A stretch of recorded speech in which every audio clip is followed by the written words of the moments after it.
T20 বিশ্বকাপত আজি ভাৰত বনাম নেদাৰলেণ্ডৰ খেলক লৈ ডাঙৰ খবৰ। ছুপাৰ 8ত প্ৰৱেশ কৰা ভাৰতীয় ক্ৰিকেট দলত বৃহৎ পৰিৱৰ্তন। আজি খেলপথাৰত নেদেখে অভিষেক শৰ্মাসহ 3 ক্ৰিকেটাৰক। হয়, T20 বিশ্বকাপত আজি ভাৰত বনাম নেদাৰলেণ্ডৰ খেলৰ মাজতে আছে এক বিশেষ খবৰ। আজি খেলপথাৰত নেদেখিব অভিষেক শৰ্মাসহ 3 ক্ৰিকেটাৰক।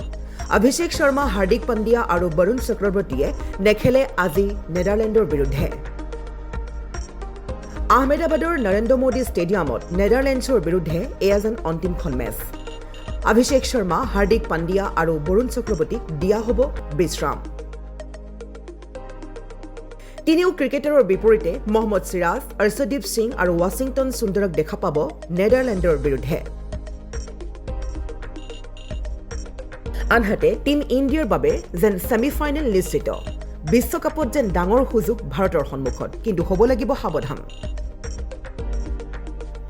অষ্ট্ৰেলিয়াৰ বিদায়ে যিদৰে হতাশা সৃষ্টি কৰিছে, ঠিক একেদৰে ভাৰতৰ সমৰ্থকসকলৰ আশাত নতুন সঞ্জীৱনী আনিছে। এতিয়া এই সুযোগ কামত লগাই শেষত খিতাপ দখলৰ দৌৰত কিমান দূৰ আগুৱাব পাৰে তাৰ বাবে এতিয়া অপেক্ষা। যিহেতু বৰষুণৰ বাবে জিম্বাবৱে আৰু আয়াৰলেণ্ডৰ মাজৰ মেচ বাতিল হোৱা T20 বিশ্বকাপ 2026ৰ গ্ৰুপৰ সমীকৰণ কিছু হঠাৎ সলনি হৈছিল।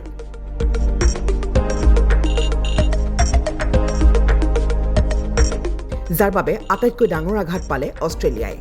জিম্বাবৱে 5 পইণ্ট লাভ কৰাত অষ্ট্ৰেলিয়াই তেওঁলোকক স্পৰ্শ কৰা সম্ভৱ নহয়, যাৰ ফলত শক্তিশালী দলটোৱে আনুষ্ঠানিকভাৱে ছেমিফাইনেলৰ দৌৰৰ পৰা আঁতৰি গৈছে আৰু টুৰ্ণামেণ্টত তেওঁলোকৰ অস্বাভাৱিক প্ৰদৰ্শনে ক্ৰিকেটক বিশ্বক বিস্মিত কৰিছে।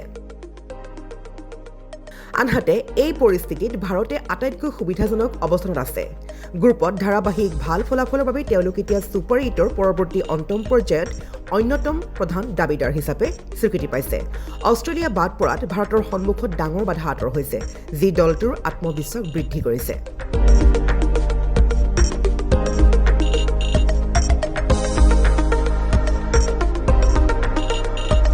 গতিকে আজি যিখন খেল হ'বলৈ গৈ আছে T20 বিশ্বকাপত আজি ভাৰত বনাম নেদাৰলেণ্ডৰ খেলখন চাবলৈ আপুনি সাজু হৈছেনে? সন্ধিয়া 7 বজাৰ লগে লগে আৰম্ভ হ'ব উক্ত খেলখন।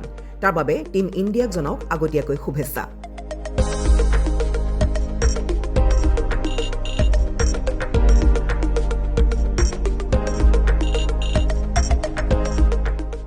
Sports desk, news Assam.